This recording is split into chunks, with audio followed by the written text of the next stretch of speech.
This is Get Real with Bob and Stacy, the show that helps you learn about the mortgage and real estate markets. Get the inside scoop from their expert list of guests and have some fun along the way. Now, here's Bob Gallagher and Stacy Alcorn. Thanks for tuning in. You're listening to Get Real here with Bob and Stacy. We've got a guest joining us by phone today, a very special guest, and it's appropriate for the season, seeing as we're only a couple of months away from taxes being due. That's everybody's favorite time of year, right, Stacy? Oh, my favorite. So joining by phone today is Andrew Poulos. Andrew, welcome to the show. Andrew is a nationally recognized tax expert. What do you got going on this time of year, Andrew? Well, thanks for having me on. And this time of the year is all about taxes. Monday through Sunday, we're just trying to make it all work out for folks out there who are trying to get their tax returns filed without a lot of stress and chaos. Nice. And by the way, Andrew is much more than an accountant. He's also an entrepreneur, real estate investor, an author, national speaker, nationally syndicated tax software expert. In fact, he produced the QuickBooks Ultimate Lesson Guide DVD series. So, which Stacy's going to be buying today, probably. Well, I do a lot of work on QuickBooks, and I could probably get better at it. So I'll definitely have to check out the DVD series. You can always learn something new. So what are some of the challenges that you are seeing this tax season? Obviously, we have all kinds of challenges, everything from the budget cuts that Congress has cut the IRS budget. So we're having challenges being able to get through to the IRS, whether it's from the tax preparer, tax professional side, or the average person who may need to reach the IRS. There's a lot of confusion right now with the new with the Affordable Care Act regulations, the reporting requirements that have officially kicked in for 2015 for this filing season. So there's a couple of big issues that I'm starting to see, and it's only mid-February right now. So how can people best prepare so that they can have a stress-free tax season? Is it possible? Well, that's if that's even there's such a thing as stress-free. But look, it's people who procrastinate obviously have major issues and a lot of stress come April, late March, and beginning of April. So the key always is that I recommend get started early, whether you actually go to see your tax professional now or in late March. If you actually get started early, compiling your information, making sure you have everything in order and that you're not missing information. Because the worst thing is to actually go get your taxes done and you get there and you figure out that you're missing 3 or 4 or 5 documents, and then that's just going to prolong the process. So that's one of the things is getting started early, making sure people, I always stress to folks, whether they come to me or someone else, that they do due diligence, a little bit of research, make sure they're using someone that's reputable, that's around to help them after tax season. So if you get a notice from the IRS, if you get a letter or something that you have someone there that you can contact that can assist you after the fact. It's not just for preparing the returns. What happens after April 15th? Right. Don't procrastinate. That's the big thing. Telling a procrastinator not to procrastinate. I was just going to say, are you jotting some notes down right now? Yes. It's easier said than done, isn't it? I wrote down don't procrastinate. Don't procrastinate. So are there any new tax legislations that you feel are important for people to know about? Oh, gosh. In my world, it's never a dull moment. Yes, we have, obviously, the Affordable Care Act regulations. So this year, folks have to actually provide the Form 1095 A, B, or C, which is going to provide proof of verification, basically, for health insurance for last year. Then we also have a big one that kind of has gone under the radar in December. And what Congress did, they passed new regulations as part of a Transportation Act bill where folks who owe more than $50,000 in taxes and have not taken action to rectify their problems, they can actually be at risk now to losing their passports, whether it's a new passport or a renewal of a passport. So that's just a major problem that we're going to be facing, that people need to be aware of, that if they have taxes and they don't get them resolved, basically that the IRS will take their passport now. Wow, that's interesting. That is new. Yes, it's gone, and there was challenges with it when they were trying to initially pass it a couple of years ago. There was a lot of pushback. This time around, it flew under the radar. They threw it in the transportation bill. No one even noticed it, and I caught it the day after it passed, pretty much, and it's read about it. It's just not a good situation. So folks who owe taxes over $50,000 actually, which is very easy to get into a tax problem these days, need to be aware and they need to take action. Wow. Interesting. It's so interesting. Being in the real estate field, I always participate in the Realtor Day on Beacon Hill, etc. And every year they're trying to pass through, trying to get rid of the mortgage interest tax deduction, which is a big thing. That's a big reason why people buy property instead of rent. But like every year, it's for the last 10 years that I've participated, we go to Beacon Hill to get the legislatures, etc., just to understand how important it is and how it could basically bring our industry to a halt if they got rid of that. It is. That's come up. That actually came up in the first year when President Obama got elected. And so there's been a push towards getting rid of the mortgage interest deduction. Obviously, the key is from the government's perspective that they would generate more tax revenues. The problem is that we're not like Europe. We're just a better country. We run in a different system. So just because some other country doesn't have a mortgage interest deduction doesn't mean that it will work well for us. And like you said, the big problem is that people now, if that happens, there won't be an incentive to be a homeowner. A lot of people will just become renters, and we could see obviously challenges and possible, another real estate crisis in a sense, basically. Right, and that with valuations. And you can't argue that that's a tax on the rich. I mean, that's a massive tax increase on the middle class. That's exactly right. There is no getting around, the saying that that's a rich on a tax on the rich, like you said, because basically who are the majority of homeowners? It's the middle class that drive the real estate economy pretty much, purchase homes, live in homes, basically.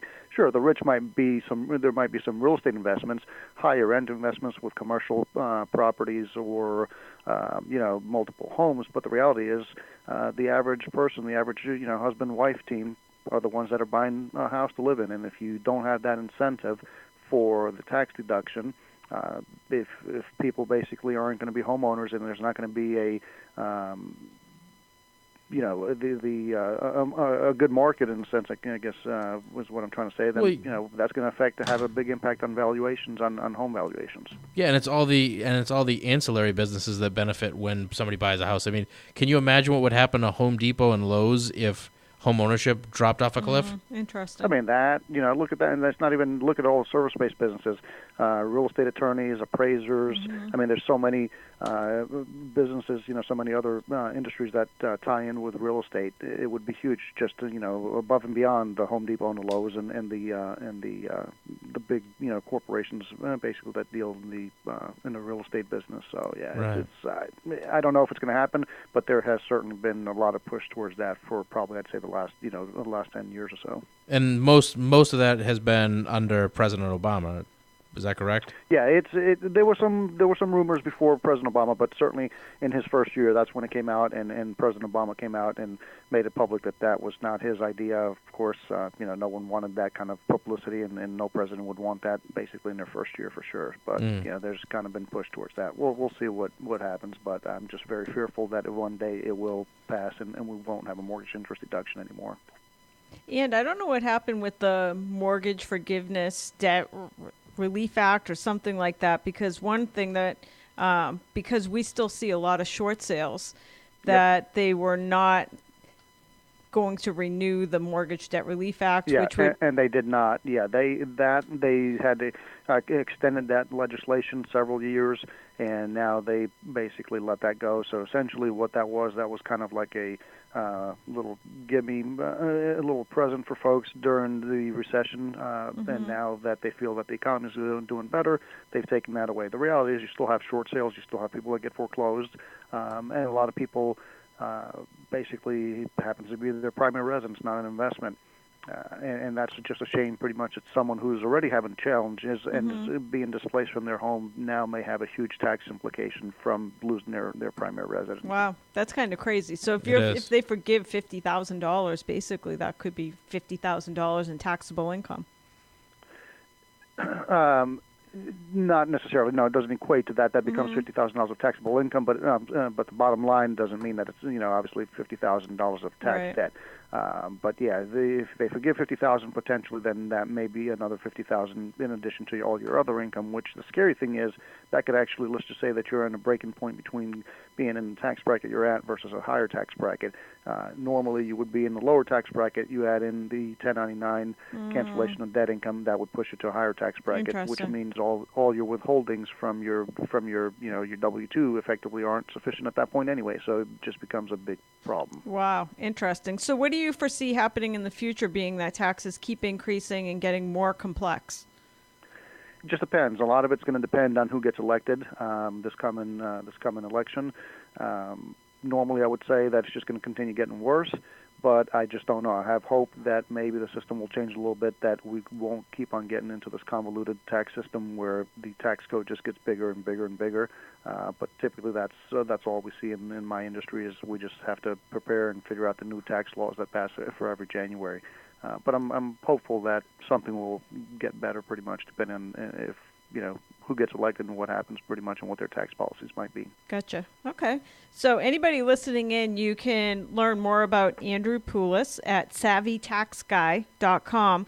But let's flip for a moment to your foundation. You have a foundation that you founded, the Poulos Children's Cancer Foundation. Tell us a little bit about that. Indeed. I started cancer runs in my family. My father passed away from cancer when I was 11. I've been operated on, as has one of my younger brothers. And so I just felt that at this point in my career that it would be a great cause to start up a foundation to help families who have a child suffering with cancer and really have a financial need.